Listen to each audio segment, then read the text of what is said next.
Breaking news. खबर मिली है कि कुख्यात डाकू झंगड़ैल सिंह जेल से फरार हो गया है। आपको बता दें, झंगड़ैल सिंह एक खूंखार डाकू है जिसके सर पर 1 लाख रुपए का इनाम रखा गया है। पुलिस हाथ धोकर झंगड़ैल सिंह के पीछे पड़ी हुई है और झंगड़ैल सिंह अभी तक हाथ नहीं आया है। आप लोग सावधान रहें।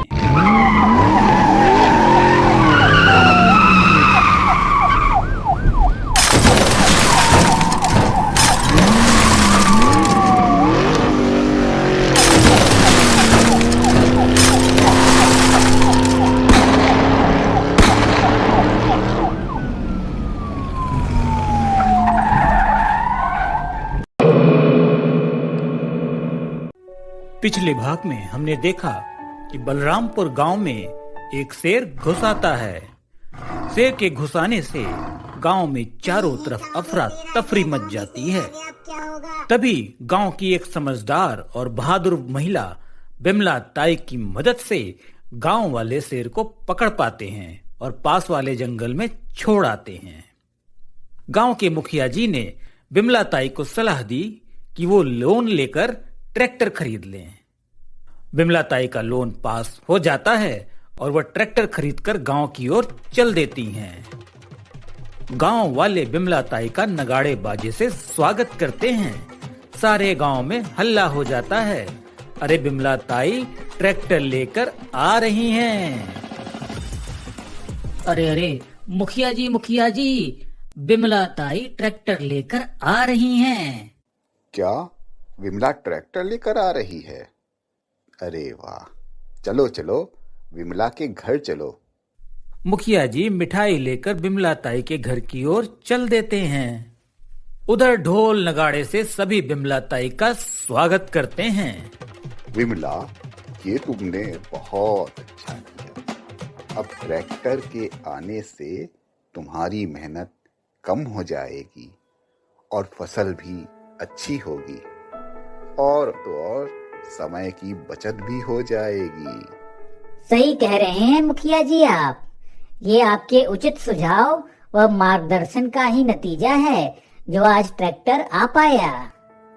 ट्रैक्टर आने की खुशी में आप सभी गांव वाले रात्रि भोजन पर आमंत्रित हैं। आप सभी लोग शाम को भोजन पर जरूर आइएगा। क्यों नहीं विमला, जरूर आएंगे। इधर ट्रैक्टर के इस्तेमाल से बिमला ताई की फसल और अच्छी हो जाती है और समय भी बचता है। बचे हुए समय में बिमला ताई कपड़ों की सिलाई कढ़ाई करती हैं, जिससे उनकी आमदनी और बढ़ जाती है। इधर बिमला ताई धनुआ से ट्रैक्टर चलाना सीखने लगती हैं। धनुआ शहर में ही गाड़ियों का मरम्मत का काम करता था। इधर छुट्टियों में संयोगवश गांव आया था। गाड़ियों की बारीकियों का उसे पूरा नॉलेज था। उसने बिमला ताई को ट्रैक्टर चलाना सिखाना शुरू कर दिया। अरे अरे ताई, ये नहीं, ये तो रिवर्स गियर है। ये क्या कर रही हो? इससे ट्रैक्टर तो पीछे जाता है। ये देखो पीछे गया। और ये वाला फर्स्ट गियर है, इससे ट्रैक्टर आगे जाएगा। ये ब्रेक है, ये क्लच है। ब्रेक से ट्रैक्टर रुकेगा और क्लच से ट्रैक्टर एंगेज होगा। हाँ धनुआ, मैं समझ रही हूँ। तू बहुत अच्छी तरह चलाना सिखा रहा है। धीरे धीरे मैं ट्रैक्टर चलाना सीख जाऊंगी।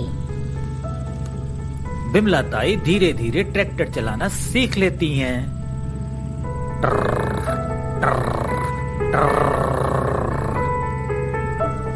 एक दिन की बात है, बिमला ताई गांव वालों और मुखिया जी के साथ ट्रैक्टर पर जंगल की सैर करने निकल पड़ती हैं। वाह वाह वाह, क्या बात है। ट्रैक्टर में खुले पर जंगल की सैर करना, वाह वाह वाह। ताजी हवा से आनंद ही आनंद आ जाता है। वाह विमला, तुम्हारे ट्रैक्टर पर घूमने का अपना ही एक मजा है। सभी लोग जंगल में घूम ही रहे होते हैं कि तभी जंगल में डाकू झंगड़ैल सिंह की नजर उन पर पड़ जाती है। नया ट्रैक्टर देखकर उसकी आंखें चौंधिया जाती हैं। अच्छा, तो ये है वो मशहूर बिमला ताई और ये नया ट्रैक्टर भी आ गया। और मुझे कानो कान कोई खबर भी नहीं। झंगड़ैल सिंह ने अपना नया अड्डा उस जंगल में ही बना रखा था। वह अड्डे की ओर चल देता है। उसके अड्डे पर पार्टी चल रही थी। हुर्रे, हुर्रे, हुर्रे, जिंदगी है गुलाबी, बस करनी है हमें पार्टी। जिंदगी है गुलाबी, बस करनी है हमें पार्टी। नाचो गाओ मौज उड़ाओ, धाए धाए गोली बरसाओ।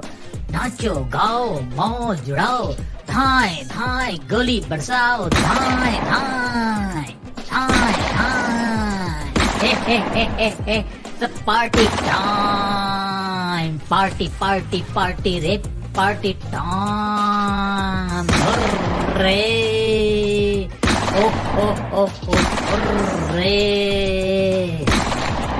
बंद करो नालायकों, वहां कुछ लोग मुझसे भी ज्यादा मशहूर हो रहे हैं और तुम नालायकों को पार्टी सूझ रही है। तुम लोग मेरी गैंग में काम करने के लायक ही नहीं हो। सुन रेनी बुआ, ये बलरामपुर गांव वाले आजकल कुछ ज्यादा ही चर्चा में रह रहे हैं। उड़ती उड़ती खबर मिली है कि वहां बिमला ताई के किस्से बड़े मशहूर हो रहे हैं और उसने नया ट्रैक्टर भी लिया है। झंगड़ैल सिंह से ज्यादा कोई मशहूर हो ये बर्दाश्त के बाहर है। हाँ हाँ सरदार, सही सुना है आपने सरदार के गांव में नया ट्रैक्टर आया है। अब बिमला पैसे भी अच्छे कमा रही है। तो मुझे क्या बता रहा है, वो तो मैंने देख ही लिया है। नालायको, तुम लोग सही समय से कोई खबर भी नहीं दे सकते हो। सुन रेनी बुआ, तू आज ही अपने खुफिया टुकड़ी को गांव रवाना कर। साथ ही बिमला के पास खबर भिजवा कि ट्रैक्टर और नकदी चुपचाप हमारे हवाले कर दे, वरना अच्छा नहीं होगा। उससे मेरी तारीफ भी अच्छे से समझा देना। अगर मैं गांव आ गया तो चारों तरफ तबाही ही तबाही होगी, समझा? अभी भेज दे टुकड़ी को। जी जी सरकार, सरदार अभी भेज देता हूँ सरदार। उधर खुफिया टुकड़ी में हलचल तेज हो जाती है। सुन रे कन्नी, ये तो वही बिमला है ना जिसने एक बार शेर को भगा दिया था। और टन्नी, मैंने भी कुछ ऐसा ही सुना है रे। अरे ये तो बड़ी खतरनाक महिला लगती है। ये सरदार ने अपन को कहां फंसा दिया यार। बातें करते करते दोनों गांव पहुंच जाते हैं। गांव में ही एक व्यक्ति से वे विमला के घर का पता पूछते हैं। अरे सुनो, ये अब बिमला नाम की औरत कहाँ रहती है? अरे अरे, तमीज से बात करो, वो हमारी ताई हैं। थोड़ा सा तो लिहाज करो, वरना अच्छा नहीं होगा। वैसे तुम लोग इस गांव के लगते तो नहीं हो, ताई के घर का पता क्यों पूछ रहे हो? अरे अरे, हम तो उनसे थोड़ा सा मार्गदर्शन लेने आए थे। अब उनका बहुत नाम सुना है हमने। ठीक है, यहाँ से सीधे जाओ, फिर दाएं घूमना, थोड़ी दूर जाकर फिर बाएं घूमना और वहां से सीधे चला जाना। ताई का घर सामने ही पड़ेगा। इसका तो गजब भौकाल है इस गांव में। छोटी सी बात पूछने पर आदमी इतना गर्म हो गया। सरदार कहीं गलत जगह तो नहीं हाथ डाल रहे हैं इस बार? अरे कोई बात नहीं करनी, अब कटना तो दोनों तरफ से है अपना, चाहे इधर से चाहे उधर से। हमारे हाथ में है भी क्या यार। चल चल अपना काम करते हैं। दोनों बिमला के घर पहुंचते हैं। सुनो बिमला ताई, डाकू झंगड़ैल सिंह ने आदेश भिजवाया है, चुपचाप ये नया ट्रैक्टर और नकद राशि हमारे सरदार के हवाले कर दो, अन्यथा वे गांव आ गए तो अच्छा नहीं होगा। तबाही ही तबाही होगी चारों तरफ। तुम्हारे पास कल तक का समय है। उनकी तारीफ तो तुमने सुन ही रखी होगी, हम और क्या बताएं। अच्छा होगा जल्द से जल्द आदेश का पालन कर लो, वरना नहीं तो। धमकी देकर दोनों चले जाते हैं। उनके जाने के बाद बिमला ताई सोच में पड़ जाती हैं और मुखिया जी से मिलने जाती हैं। अरे मुखिया जी, डाकू झगड़ैल सिंह के आदमी आए थे, गांव पर अटैक करने की धमकी दे गए हैं। क्या? डाकू झगड़ैल सिंह? ये तो बहुत बुरा हुआ विमला। वह बहुत खतरनाक आदमी है। हमें तुरंत कोई न कोई उपाय सोचना होगा। क्यों न हम पुलिस में खबर करें?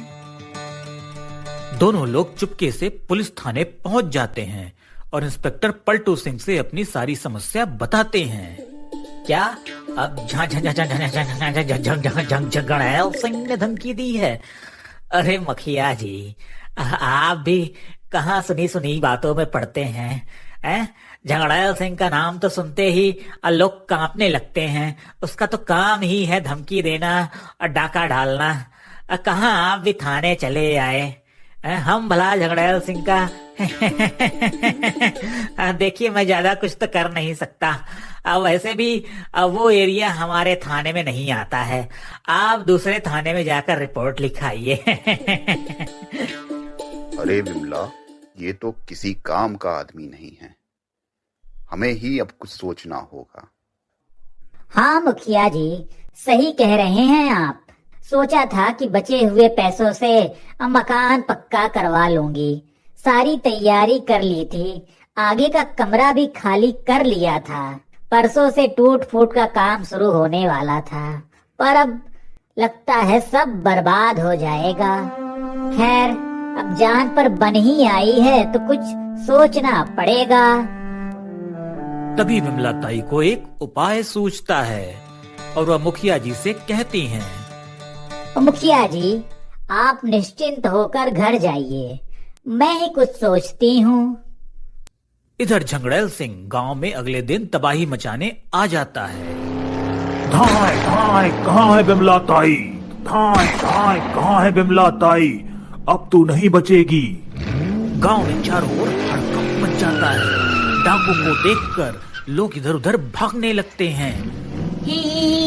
गांव में डाकू आ गए, डाकू आ गए, गोली चला रहे हैं डाकू, भागो भागो भागो, गांव में डाकू आ गए, सभी लोग घर में घुसो, भागो भागो भागो, डाकू आ गए, गांव में डाकू आ गए, भागो भागो भागो।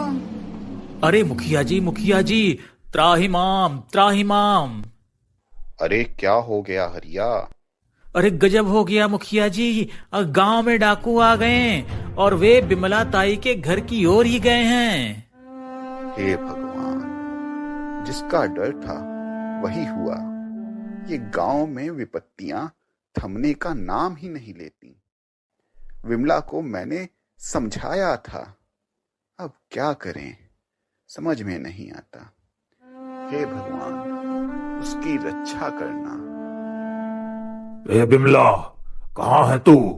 देख, डाकू झगड़ैल सिंह आया है।